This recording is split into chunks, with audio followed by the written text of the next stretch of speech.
Byron berkata pada ibunya bahwa jika menurutmu janda itu membawa kesialan, maka mulailah dirimu sendiri dulu. Hadiri semua ritual dari pernikahan hingga pernikahan. Basan marah pada Byron. Byron bilang aku tidak menyalahkan ibuku. Bahkan jika Anda tidak percaya pada ibunya, saya menghormati Anda. Rumah ini suci. Anda menambah keindahan rumah ini di setiap pesta dan pernikahan. Meskipun Anda janda, Anda adalah kebahagiaan rumah ini. Tetapi mengapa gadis malang itu menjadi sial? Byron banyak bicara, tetapi dia tidak bisa menghalangi Dadisa. Dadisa mengatakan Sukna akan menjalani kehidupan janda selama 1 tahun seperti saya. Byron mengatakan bahwa selama aku hidup putriku tidak akan hidup seperti binatang. Byron ingin pergi, lalu dia melihat Sukna di depannya. Sukna mendengar pembicaraan mereka. Sukna berkata pada ayahnya sambil menangis, "Jangan hentikan ayah, aku akan melakukan apa yang Dadisa katakan dan mengikuti semua aturan yang ditaati para janda." Byron ingin mencegahnya. Sukna mengatakan, "Tidak, ayah. Aku memutuskan untuk berduka atas kematian Pratap." Sumitra juga ingin membujuknya tapi gagal. Byron mengatakan mereka tidak dapat mengambil hak Anda untuk hidup. Sukna mengatakan bahwa saya tidak punya hak untuk hidup, saya dihukum. Semuanya terjadi karena aku akan tinggal di kamar gelap selama 1 tahun. Tapi Pratap pergi ke kegelapan abadi, ini adalah hutangku padanya dan dia berkata aku harus memenuhi. Keputusan saya sudah final dan tidak ada yang bisa menghalangi saya. Sukna pergi menuju ruang bawah tanah. Semua orang hancur melihatnya. Dalam perjalanan ke ruang bawah tanah, Sukna hidup kembali dengan mimpinya bersama Pratap. Sumitra kembali memohon pada Dadisa, dan berkata bagaimana caranya putriku tinggal di sana sendirian, biarkan aku tinggal bersamanya. Aku tidak bisa tidur di tempat tidur yang nyaman sedangkan putriku tidur berbaring di lantai yang kering. Dadisa bilang aku mengerti kamu, tapi Sukna membutuhkannya. Saya juga mengalami rasa sakit yang sama ketika suami saya meninggal, saya ingin mati, tetapi kemudian saya menemukan keberanian dalam diri saya. Saya bertahan untuk anak-anak saya dan belajar untuk hidup dengan kenangan suami saya. Dadisa mengatakan dia harus mempelajari ini untuk hidup. Dadisa mengatakan ini adalah aturan masyarakat dan kita harus mengikutinya. Bagaimana Sukna menjalani hidup ini? Dadisa berkata saya akan mengajari Sukna, jangan khawatir. Cepat atau lambat Sukna akan berdamai dengan rasa sakit ini. Sumitra banyak memohon, tapi Dadisa tidak mendengarkan. Dadisa menangis dan berkata saya neneknya beberapa hari yang lalu saya mengajarinya bagaimana berperilaku di rumah suaminya. Sekarang saya akan mengajarinya bagaimana berperilaku seorang janda. Apakah menurut Anda ini mudah bagi saya? Apakah Anda semua mengeluh? Nah, apa yang harus saya lakukan? Kepada siapa saya harus memberitahu? Sukna membutuhkan kekuatan untuk lulus ujian ini. Jika kamu bersamanya, dia akan lemah. Saya mengatakan ini demi dia, katanya tinggalkan dia sendirian di sana. Bahkan jika kita sedih, kita tidak bisa melanggar adat, katanya. Kuatlah, saya akan berbicara dengan Sukna agar dia kuat. Sukna mengingat saat-saat bersama Pratap dan tersenyum. Dadisa mendatanginya dan mengatakan bahwa tidak ada yang bisa memahami Anda lebih baik dari saya. Dia bilang aku jauh dari semua orang selama setahun dalam hidupku. Dia bercerita tentang rasa sakit dan kesulitan yang dialami suaminya ketika dia meninggal dalam kecelakaan lalu lintas. Dia mengatakan saya bertahan untuk anak-anak saya, mengikuti semua aturan, selalu berdoa dan meminta Tuhan untuk membantu saya. Sekarang Anda akan melalui semua ini. Semoga Tuhan berikan Anda kekuatan dan keberanian juga. Kemudian Sukna mengatakan kepadanya apa yang harus saya lakukan. Dadisa memeluk Sukna dan menyuruhnya untuk menjadi kuat.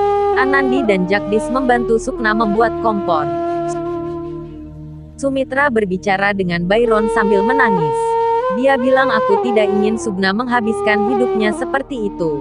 Bujuklah ibumu. Sukna satu-satunya cucu perempuannya. Jika dia menghukumnya, dia bilang dia juga tidak bisa nyaman. Sumitra mengatakan jika kamu tidak membawa pulang Sukna, aku akan mati. Byron juga menangis sambil berkata, aku mengerti kamu. Tapi ini bukan hanya tentang ibuku. Sukna mengatakan dia ingin mengorbankan dirinya untuk tradisi ini. Madhav meminta izin Byron untuk pergi. Byron ingin dia tinggal beberapa hari lagi. Madhav mengatakan, saya datang ke sini untuk pernikahan keponakan saya, tetapi itu tidak beruntung. Kalian berdua harus bersabar dan mendukung Sukna. Menyakitkan aku melihatnya seperti itu, jadi biarkan aku pergi. Dadisa menyuruh Jagdish untuk memanggil semua orang ke aula. Madhav berkata kepada Jagdish, jagalah kakakmu dan keluargamu, dan mereka memeluk dan mengucapkan selamat tinggal.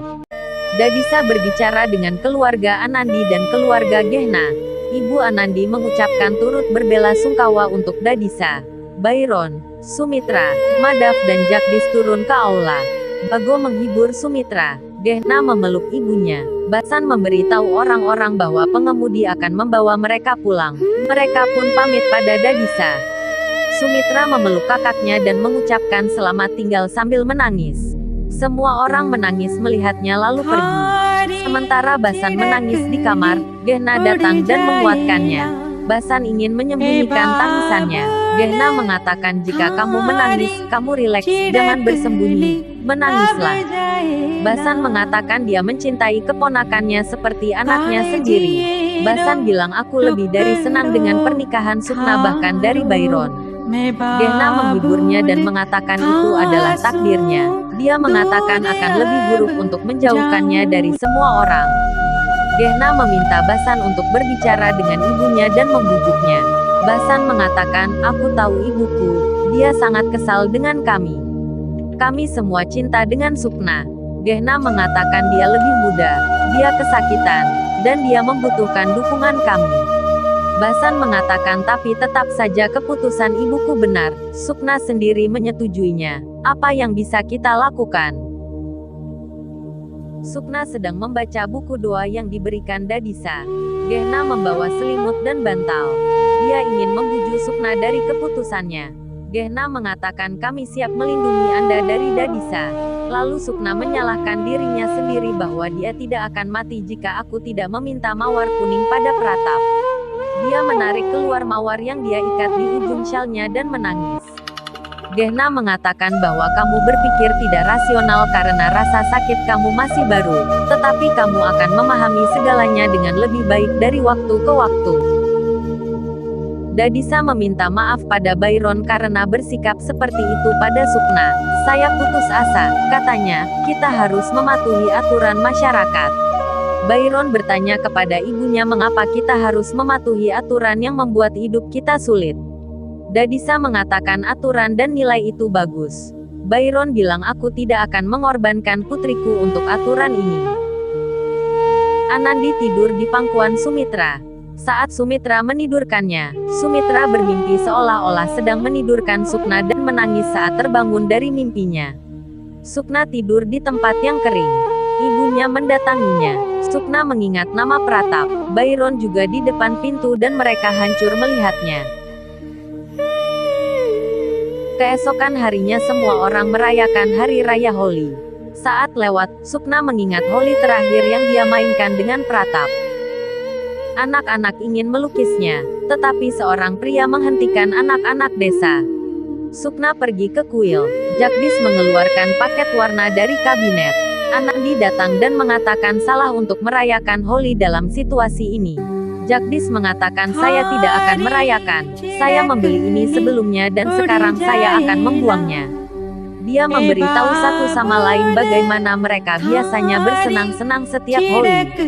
Anak-anak berencana untuk bersenang-senang tahun depan. Sukna pulang. Dadisa bertanya kemana dia pergi. Sukna mengatakan dia pergi ke kuil tapi tidak masuk ke dalam. Dadisa mengingatkannya bahwa dia tidak bisa pergi ke kuil selama 40 hari. Sukna pergi ke ruang bawah tanah. Dadisa mengatakan kepada Sumitra bahwa di masa lalu kita tidak pernah bisa membangunkan Sukna lebih awal, tetapi sekarang dia bangun sebelum orang lain, mandi dan pergi berdoa.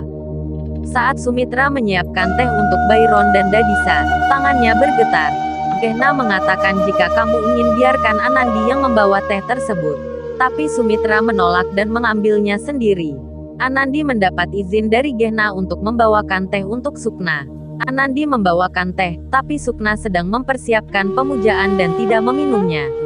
Anandi melihat ruang bawah tanah dibersihkan dan bertanya-tanya siapa yang telah membersihkannya.